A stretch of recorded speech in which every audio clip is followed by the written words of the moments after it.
बिस्मिल्लाहिर्रहमानिर्रहीम। अस्सलाम वालेकुम नाज़रीन, दुनिया न्यूज़ पर आप देख रहे हैं प्रोग्राम नुक्ता नज़र। मैं हूं आपका मेज़बान मोहम्मद अजमल जामी। मेरे साथ तशरीफ़ रखते हैं मुजीबुर रहमान जामी साहब। सबसे पहले आप देख पाएंगे आज के मौज़ूआत।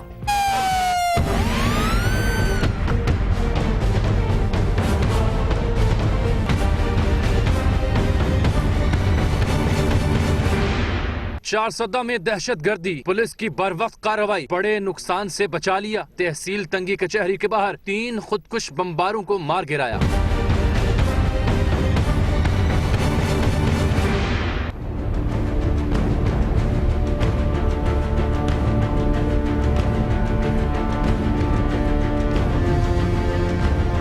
अपोजिशन लीडर खुर्शीद शाह ने दहशत गर्दी पंजाब का मसला करार दे दिया। फौजी अदालतों की मुखालिफत और पंजाब में रेंजर्स ऑपरेशन पर जोर। हिकमत अमली तय करने के लिए पार्लियामेंट का मुश्तरका इजलास बुलाने का मुतालिबा भी कर दिया।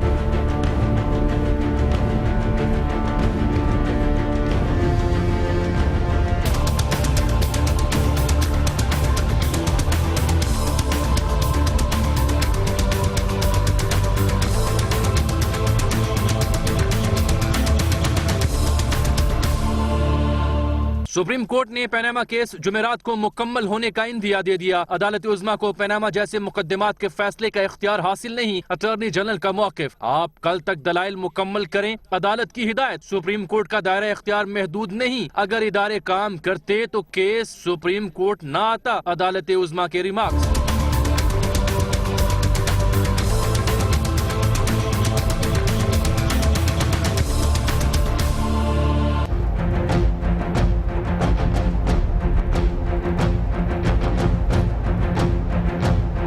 हुदैबिया पेपर मिल में चेयरमैन नैब कानून की खिलाफ वर्जी के मुर्तकिब पाए गए तो ओहदे पर नहीं रहेंगे। जस्टिस आसिफ सईद खोसा के रिमार्क्स। नैब और FBR की कारकर्दगी पर अदम इत्मीनान। हुदैबिया पेपर मिल केस है क्या हुदैबिया पेपर मिल केस दोबारा खुल सकता है? देखिए आज के नुक्ता नजर में।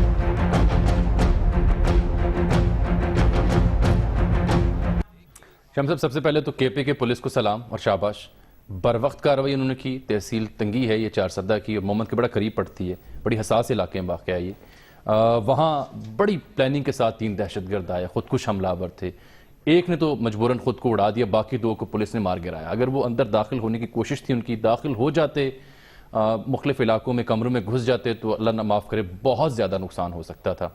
तो बड़ी बर वक्त ये KP के पुलिस ने कार्रवाई की। गो कि अफसोसनाक बात यह कि इसमें वकील समेत 8 अफराद जो हैं वो जाँ बहक हुए, 30 जख्मी भी हुए हैं। हाँ, ये बात तो दुरुस्त है, नुकसान तो हुआ है, लेकिन अगर पुलिस इस तरीके से दीवार ना बनती तो नुकसान कहीं ज़्यादा होता। तो इस पर मेरे ख्याल पूरा मुल्क जो है उसमें ये बात पसंद की गई है। वज़ीर आज़म ने, आर्मी चीफ ने, खुद खान साहब सब ने, जो पुलिस है उसको सराहा है। तो खान साहब तो इसमें बहुत ज़्यादा उन्होंने ज़ाहिर ख्याल किया है।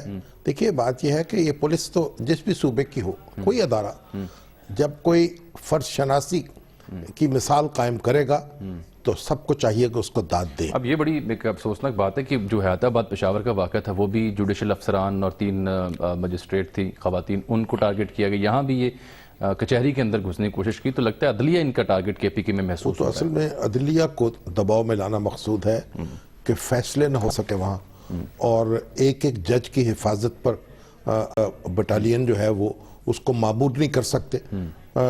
इसीलिए ये मुतालबा हुआ था, फिर ये फैसला हुआ था कि फौजी अदालतें जो हैं वहाँ मुकदमात की समात हो। अगरचे वहाँ भी दहशत गर्दी के सारे मुकदमात नहीं जाते थे, सेलेक्टिव होते थे, और ख़ुद फौजी हुकाम जो हैं वो मुकदमे चुनते थे जो सूबे भेजते थे या वफाकी हुकूमत भेजती थी। और पंजाब में मैंने सुना है कि पंजाब में कोई 72-73 मुकदमे जो हैं वो रेफर किए गए थे। और उन्हें सिर्फ 4 जो थे अपने पास रखे थे समात के लिए, बाकी वापस कर दिए थे कि ये मामूल की अदालतों में जाने चाहिए जो दहशत गर्दी की अदालतें हैं। तो देखिए आप फौजी अदालत में जज जो है उसका आपको मालूम नहीं होता, गवाहों का मालूम नहीं होता, वो मंजर आम पर उनके नाम नहीं आते, और इस वजह से एक महफूज माहौल में समाअत होती है और फैसला सादर किया जाता है। फौजी अदालतों पे खुर्शीद शाह साहब का भी ताज़ा आज बयान है, वो मैं आपको दिखाऊंगा उन्होंने क्या कहा, लेकिन उससे पहले जरा खान साहब ने जो पुलिस एक्ट के बारे में बात असल की में आज। फौजी अदालतों का मामला यही है। बाकी जो सिविल अदालतें जितनी भी आप हिफाजत कर लें उनको आप यानी उनको पर्दे के पीछे नहीं रख सकते। Very true. अच्छा जी, खान साहब ने आज जो पुलिस एक्ट के बारे में बात की, पंजाब और सिंध को जो मशवरा दिया, जरा वो पहले देख लें। मैं खराज तहसीन पेश करना चाहता हूँ वो पख्तूनख्वा की पुलिस को। 3 तरफ से अटैक हुआ और जिस तरह पुलिस ने उसको पसपा किया और बचाया, इतनी ज़्यादा कैजुअल्टीज़ हो सकती थी अगर वो एक्शन ना लेते। मुझे उनके ऊपर फ़ख्र भी है। मैं खराज तहसीन भी पेश करना चाहता हूँ और मैं साथ ये कहना चाहता हूँ कि हम अपने जो पुलिस एक्ट हमने पास किया पख्तूनख्वा में, मैं ये चाहता हूँ कि पंजाब और सिंध के अंदर जिधर हम उनकी असम्बलीज़ में ये एक्ट पेश कर रहे हैं, मैं चाहता हूँ कि वहाँ भी इसको अडॉप्ट किया जाए और पुलिस को डीपोलिटिसाइज किया जाए, प्रोफेशनलाइज किया जाए, मेरिट के ऊपर सिलेक्शंस हों, कोई किसी किस्म की सियासी मुदाखलत ना हो, ये पुलिस गुलाम ना हो घरों की, शरीफ घरानों की या किसी और की। ये पुलिस पाकिस्तान की पुलिस है। सर मशवरा बहुत अच्छा है, हर्ज क्या है इसमें? देखिए, इससे तो कोई इख्तलाफ नहीं हो सकता और यकीनन खैबर पख्तूनख्वा में पुलिस को कानूनी तौर पर एक खुद मुख्तारी दी गई है। वो पंजाब में भी मिलनी चाहिए, सिंध में भी। वो सिंध में भी मिलनी चाहिए। लेकिन ये बात भी याद रखा जाए कि जब पंजाब में भी पुलिस के अहलकारों ने, पुलिस के अफसरों ने बहादुरी की और कुर्बानी की बड़ी आला मिसालें कायम की हैं और कराची में भी और सिंध में भी पुलिस जो है बहुत जांफशानी से दहशत गर्दों का मुकाबला कर रही है महदूद वसाइल के साथ। महदूद वसाइल के साथ। देखिए, और तो जो ऑपरेशन 1993 में हुआ था उसमें भी 1992 में उसमें भी उन्होंने कराची में बड़े पुलिस वाले जो थे उन्होंने बड़ी जीदारी से काम किया था। बाद में उनको चुन चुन कर निशाना बनाया गया और अभी एडी ख्वाजा साहब बार बार उसकी निशानदेही करते हैं। तो अभी देखिए, पंजाब में लाहौर में अभी 2 बड़े अफसर, कैप्टन मुबीन, हाँ जी, एसएसपी जाहिद इकराम, वो शहीद हुए। यानी एक फोर्थ फ्रंट पे थे। अगरचे लोगों ने इस पे एतराज किया, ब्रिगेडियर सौलत रजा ने तो ये लिखा है कि ये जो काम है ये एसएचओ की सतह का और इंस्पेक्टर की सतह का काम था और जो इतने बड़े अफसरान को इस झमघटे में आना नहीं चाहिए था। लेकिन ये आप देखिए कि ये उनकी एक जज्बाती फर्ज शनासी थी जो उनको वहां तक ले आई। अच्छा सर जी, जो शाह साहब ने मुतालबा किया जरा वो मैं आपको दिखाना चाह रहा हूँ। बड़ी अहम बात उन्होंने की कि पंजाब दहशतगर्दी जो है पंजाब का मसला है। उन्होंने क्या कहा, जरा देखिए। मैं एक्सटेंशन की अभी बात नहीं कर रहा हूँ। मैं कहता हूँ जब चीफ मिनिस्टर ने कहा कि जी यहाँ पे हम बड़ा फुल प्रूफ ऑपरेशन करेंगे, रेंजर को फुल अख्तियार देंगे, और कल से जो मैं देख रहा हूँ टीवी पे कि वो बैकफुट पे फिर जा रहे हैं, वो अभी तक कोई ऐसे नोटिफिकेशन नहीं दिया। फिर में 3 दिन 4 दिन 6 दिन का भी डिफरेंस आता है तो यहाँ पे हुकूमत के वज़रा आ जाते हैं और तनकीद करना शुरू करते हैं कि रेंजर्स को अख्तियारात अभी तक नहीं मिले। और अभी तक कोई हुकूमत का फर्ज बाहर नहीं आया, कोई इंटीरियर मिनिस्ट्री नहीं आई है कि कहे कि भाई ये अख्तियारात देने थे, कमिट हुई थी, अभी तक नहीं मिले।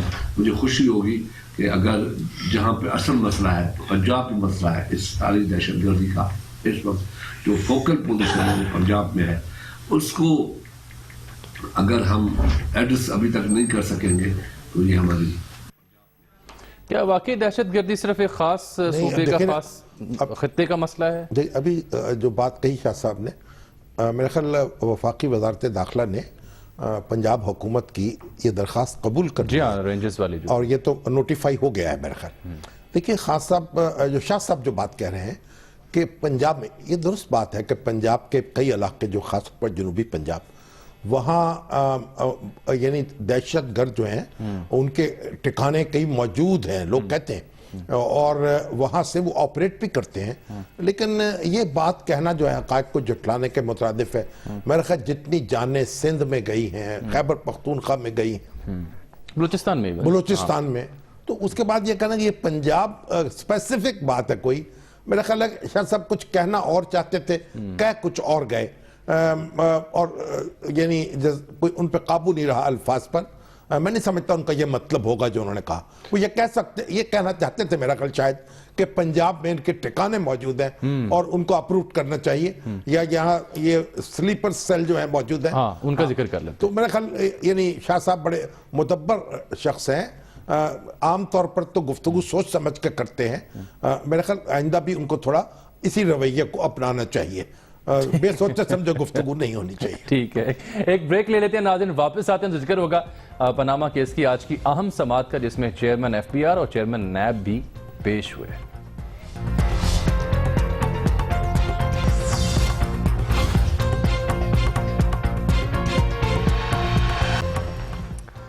वेलकम बैक नाज़रीन, बात करेंगे हम पनामा केस की अहम समाअत की, और प्रोग्राम के अगले हिस्से में हम बात करेंगे हुदैबिया पेपर मिल केस की, क्योंकि आज ये बहुत ज़ेर बहस रहा समाअत के दौरान भी कि ये केस है क्या दोबारा खुल भी सकता है। इस पर बड़ी तफसील से हम बात करेंगे, हमारे साथ रहिएगा। लेकिन पहले आज की कार्रवाई का हम शाम साहब जिक्र करना चाहेंगे। जो मुझे समझ आ पाई सुबह से जो आर्गूमेंट्स हमने सुने, उसमें एक तो इदारों की फ़ालियत बिलखुसूस नैब और एफबीआर के किरदार पर बात की गई, सवाल भी उठाए गए। फिर ये इंदिया मिला कि जुमेरात को शायद वाइंड अप हो रही है समाअत, और हाँ, और साथ जो दायरा कार है अदालत का, उस पर बड़ी जोरों से आज बहस हुई। तो इमरान वसीम भी हमारे साथ मौजूद हैं, समाअत में बैठे थे। देखिए, दायरा कार जो है ना, उसकी तो कोई हद नहीं है, वो तो गैर महदूद, यानी जो भी अदालत कह दे वही उसका दायरा कार है। ठीक, स्काई इज द लिमिट, ठीक है, आसमान तक है। क्योंकि इंटरप्रिटेशन की इख्तियार उनके पास है, इख्तियार ये उनके पास इख्तियार है। और अनफॉर्चुनेटली बात अगर लंबी हो जाएगी, पता नहीं अब वक्त है कि नहीं, पाकिस्तान की जो अदालत है, जो फेडरल कोर्ट थी जस्टिस मुनीर साहब की, उसने बदकिस्मती से अपना दायरा इख्तियार महदूद किया था।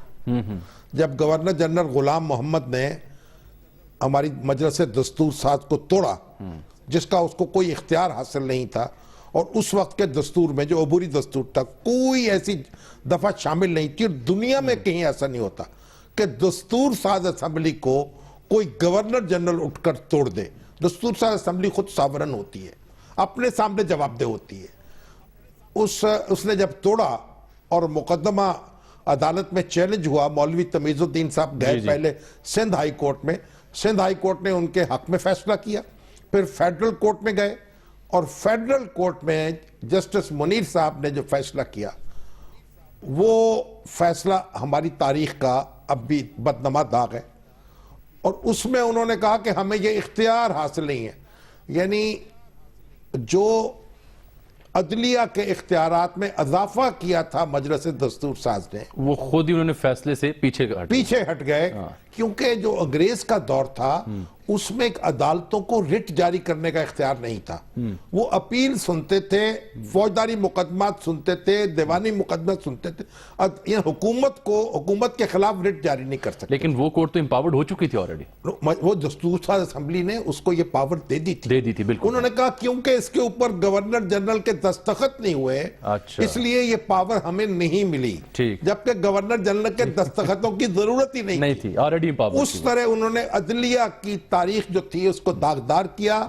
और मेरा दिल तो करता है कि जस्टिस मुनीर जो हैं, उनका जो नाम लगा हुआ है, तस्वीर लगी हुई है सुप्रीम कोर्ट में चीफ जस्टिस के तौर पर, वो तस्वीर वहां से हटा दी जाए कि उन्होंने एक पाकिस्तान की अदलिया जो है और पाकिस्तान का पूरा जो स्ट्रक्चर था उसको तबाह बर्बाद किया इस फैसले से। तो उसके बाद हम आपने बात की कि यहां से फिर काम शुरू हुआ। और देखिए, ये जो अदालत है उसके इख्तियारात पर कोई कदगन नहीं लगाई जा सकती, उसको फैसले करने हैं। अगरचे दस्तूर के पाबंद होना है, लेकिन दस्तूर के पाबंद भी इंटरप्रिटेशन उसको बहुत इख्तियारात देती है।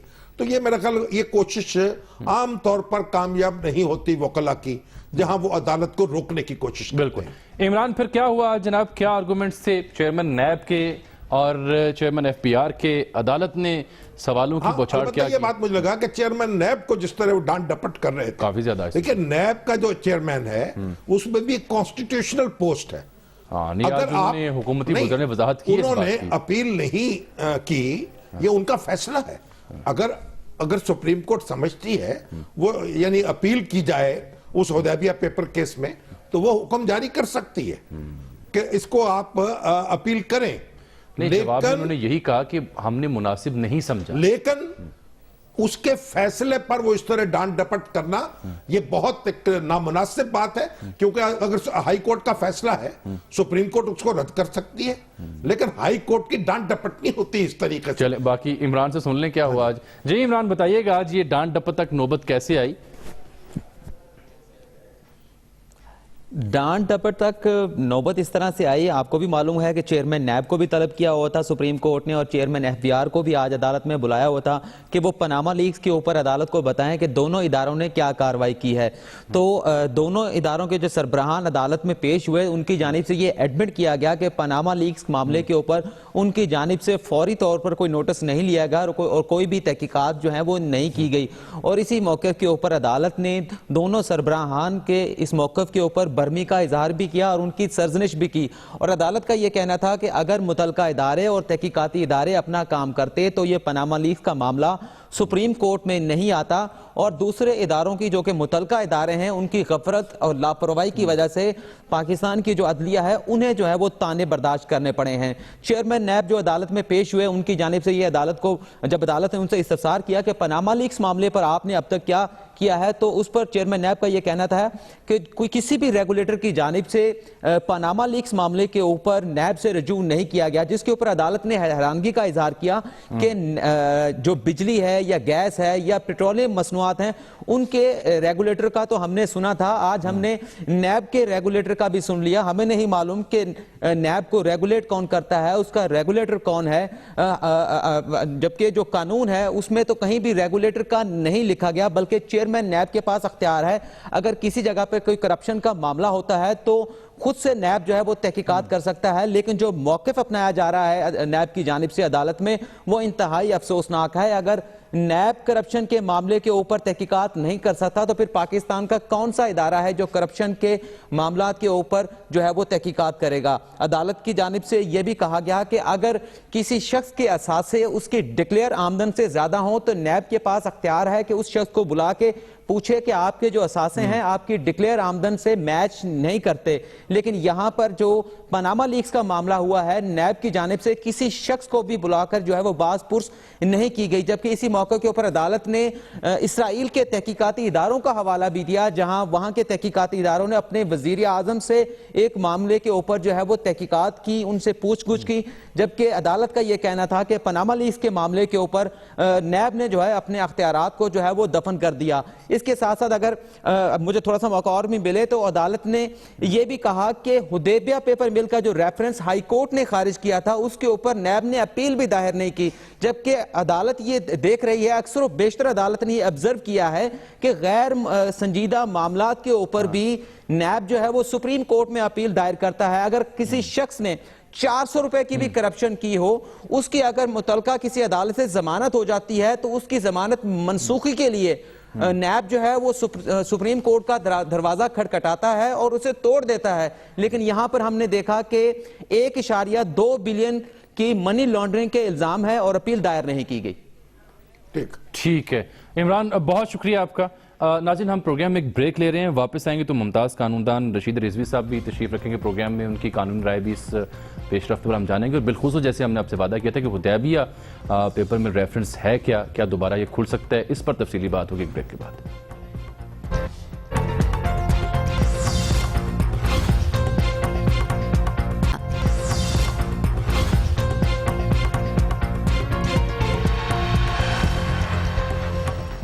वेलकम बैक नाज़रीन, बात हम करें प्रोग्राम में पनामा केस के हवाले से जो आज अहम समाअत हुई, उस पर आज चेयरमैन एफबीआर और चेयरमैन नैब भी पेश हुए। बरहमी का इजहार किया अदालती उज़्मा ने, दायरा कार भी अदालत का डिस्कस हुआ, उस पर अदालत ने अपना पैगाम भी दिया कि गैर महदूद हमारा दायरा इख्तियार है। तो शाम साहब, जनाब रशीद रिजवी साहब हमारे साथ तशरीफ रखते हैं, सदर हैं सुप्रीम कोर्ट बार एसोसिएशन के, मुमताज़ कानूनदान भी है। तो इनकी जो कानूनी राय है जब अब के केस तकरीबन इख्तिताम की जानिब जा रहा है, बड़ी अहम होगी इस वक्त। तो अस्सलाम वालेकुम रिजवी साहब। वालेकुम अस्सलाम। रिजवी साहब, अब आप देखते हैं केस जो है अब आखिरी मरहले में पहुंच गया है, तो आप किस तरह देख रहे हैं? अभी क्या जरूरत अटॉर्नी जनरल को महसूस हुई है दायरा इख्तियार की बात करने की, यानी क्या वजह है इसकी आपके ख्याल में?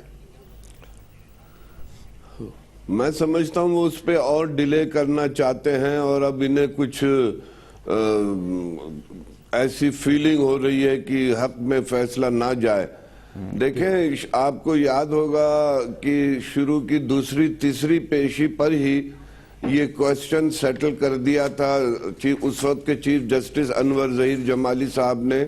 उन्होंने बाकायदा ये ऑर्डर इन राइटिंग दी थी कि किसी फरीक को हमारे जुरिस्डिक्शन पर वो एतराज नहीं है। और उसके बाद ये 2, 2.5, 3 महीने की एक्सरसाइज हुई है। तो अब जाके उनका ये ऑब्जेक्शन रेज करना मैं समझता हूँ बेमाने है और सिर्फ डिलेइंग टैक्टिक्स है। तो आप क्या महसूस करते हैं कि इस केस के हमारी इज्तिमाई जिंदगी पर और हमारी सियासत पर किस तरह के असरात मुरत्तब हो सकते हैं?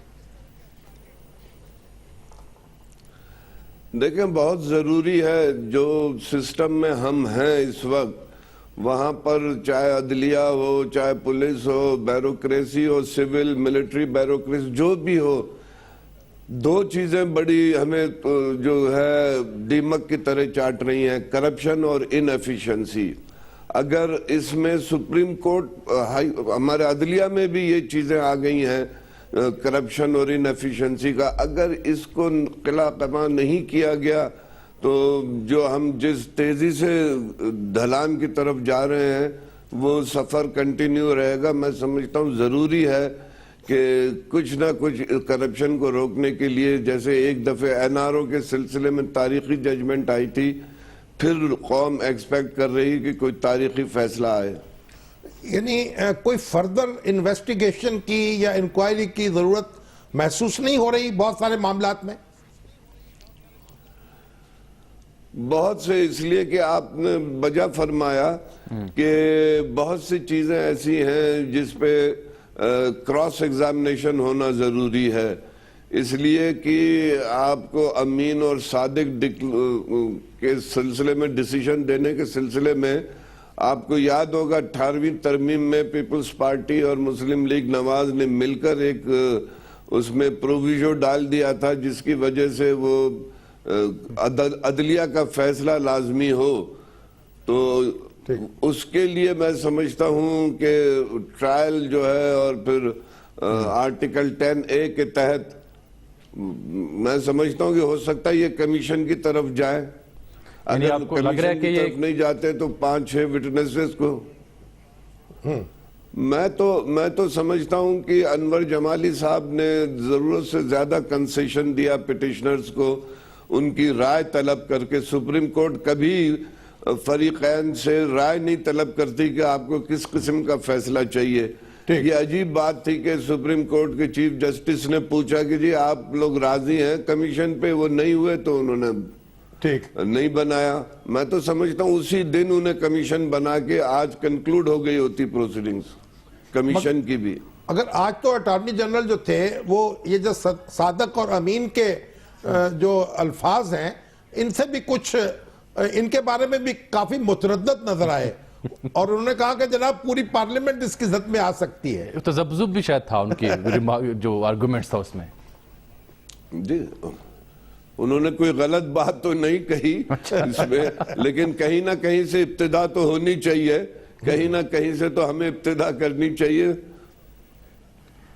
अच्छा, मगर वो ना तो फिर मेरे ख्याल हर अदारे ही के अंदर होनी चाहिए, लेकिन आप ये देख रहे हैं। बिल्कुल।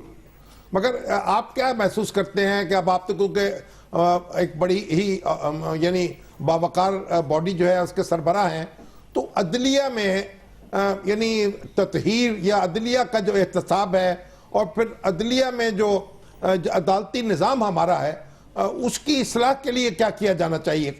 कोई इक़दाम करने का इरादा आप रखते हैं? बिल्कुल, मैं तो कंसिस्टेंसी यही कर रहा हूं। हम लोगों ने करारदादें भी पास की है और चीफ जस्टिस से भी मिले हैं कि आर्टिकल 209 को जब तक इफेक्टिव नहीं किया जाएगा आप मातहत अदालतों के लिए कोई नज़ीर नहीं कायम कर सकेंगे।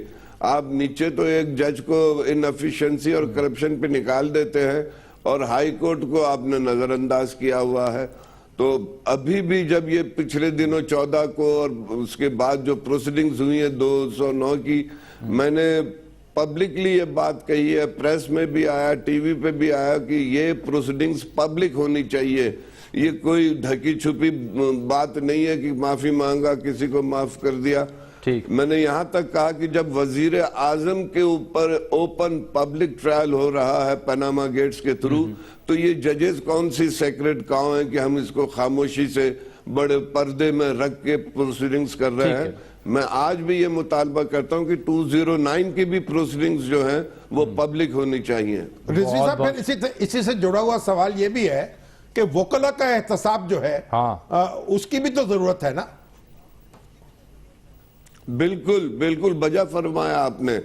बिल्कुल, उसमें मसला ये है कि आप देखेंगे कि डिसिप्लिनरी कमेटीज जो हैं सूबाई बार काउंसिल की या हमारे पाकिस्तान बार काउंसिल की, वो उसकी सरबराही करते हैं जजेस, और उन्हीं के पास टाइम नहीं होता। मुझे सिंध वो तो सिर्फ वार्निंग दे के काम खत्म कर देते हैं रिजवी साहब। नहीं, वो हेयरिंग ही नहीं हो रही है जनाब, हेयरिंग नहीं हो रही, महीने गुजर जाते, हेयरिंग नहीं होती है। ठीक है जी, बहुत बहुत शुक्रिया जनाब, आपके कीमती वक्त का बहुत बहुत शुक्रिया। बड़ी अहम बातें आपने की शाम साहब। ब्रेक, लेकिन उससे पहले ये जो हुदैबिया वाला मामला रह गया था, इस पर हमने तफसीली बात भी करनी है। ये रेफरेंस था क्या, किन हालात में बना और ये ख़त्म कैसे हुआ, और आज जब इसको जिक्र हम कर रहे हैं अदालत में, तो उसको कैसे आप देख रहे हैं दोबारा से जो आ रही है? पहली बात तो यह है कि अभी जब आप वक्फे के बाद ये बात शुरू करेंगे ना, कभी शुरू कर दें? अभी कर लें शुरू। अच्छा, हाँ। वक्त है अभी हम अगर पहले बता लें कि ये है क्या। देखिए, ये जो है ना हुदैबिया पेपर मिल, ये एक पेपर मिल थी शरीफ फैमिली की, ठीक, जो उन्होंने यहाँ लगाई थी लाहौर के करीब। ठीक। इसके लिए जो हमारे इसके लिए इसकी जो फंडिंग थी और इसके उसका मसला है कि इसहाक डार साहब ने सन 2000 में ये एक, जब वो कैद थे अपना परवेज मुशर्रफ साहब की, तो उसमें उन्होंने एक बयान दिया था, वो 43 सफ़े पर मुश्तमिल है। मजिस्ट्रेट के सामने वो बयान था। उनको एक FIA का इंस्पेक्टर जो है या असिस्टेंट डायरेक्टर जो है वो लेके गया था वहां उनके पास। उस बयान में उन्होंने ये तफसील बयान की, उसमें बयान की थी कि हुदैबिया पेपर मिल जो है उसके हवाले से कि उन्होंने कोई फेक अकाउंट्स खोले थे मुख्तलिफ अफराद के नाम पर, उन्होंने खुद भी और शरीफ फैमिली के लोगों के भी। ये भी शायद वाइट मनी करने के लिए नहीं, वो उनमें वो ऐसा होता है कि उस जो गैर मुल्की जो थे उनके नाम पर अकाउंट्स खोले गए, उनमें डॉलर जो है वो डिपॉजिट कराए गए, और उस जो डॉलर डिपॉजिट हुए उसकी बुनियाद पर उनके कोलेटरल के तौर पर रख के, यानी उनको जमानत के तौर पर रख के फिर पैसे जो है फराहम किए गए और बैंकों से उधार लिए गए और वो हुदैबिया पेपर मिल के काम आए, उससे पेपर मिल बनी। ठीक, यानी ये एक जमाने में ये हमारे यहाँ रवाज था कि लोग डॉलर जो था वो अपना अकाउंट खोलते थे और डॉलर को रखते थे जमानत के तौर पर, और फिर रुपए में लोन ले लेते उसके एवज, क्योंकि डॉलर जो था बड़ी तेजी से एप्रिशिएट हो रहा था। तो अगर डॉलर, मतलब आपने एक लाख डॉलर देकर और कर्ज ले लिया आपने, 1 लाख डॉलर का फर्ज, उस वक्त फर्ज कीजिए 40 लाख रुपए थे, तो आपने कर्ज ले लिया, उस पर 80% के करीब के मिल जाता था, 30 लाख कर्ज ले लिया। अब जो ही कर्ज लिया उसका इंटरेस्ट दिया, उतनी देर में डॉलर जो था एक साल में शूट अप करके 40 का 50 लाख हो जाता था। नुस्खा बड़ा काम तो गोया आप जीरो इंटरेस्ट पे फंडिंग हो जाती थी। और फिर इनकम टैक्स वाले, जब फॉरेन करेंसी होती थी तो इनकम टैक्स वालों को ये इजाजत भी नहीं थी कि वो इसको पूछगिछ कर सके कि पैसा कहां से आया। बड़ी दिलचस्प ये पेशकश थी उस जमाने की, शायद अब तो दस्तयाब नहीं है। एक ब्रेक ले लें, जरा छोटी सी ब्रेक ले लेते हैं, वापस आते हैं तो फिर इसी गुफ्तगू को आगे बढ़ाएंगे कि फिर हुआ क्या इस रेफरेंस में और अब इसकी क्यों आवाज दोबारा से सुनाई दे रही है।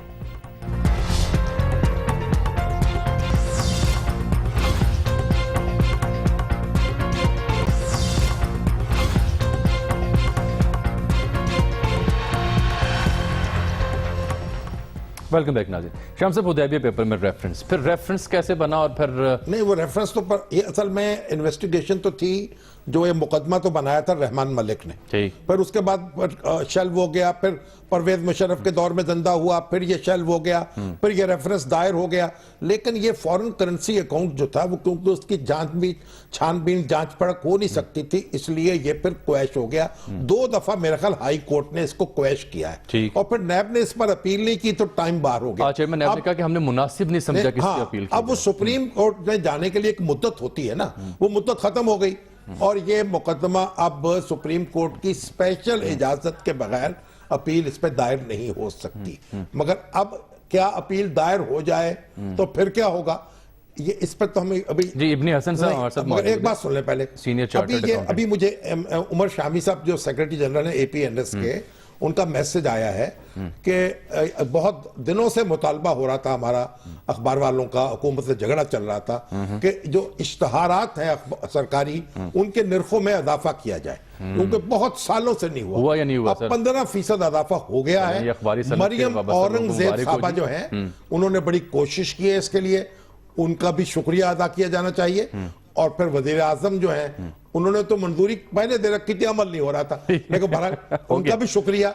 चले और इस अखबारी सनद को सर मुबारक ने भी बड़ी कोशिश की इसके लिए, उसका भी शुक्रिया। तो ये बात यहाँ हो गई। अब इब्ने हसन साहब, अस्सलाम वालेकुम इब्ने हसन साहब।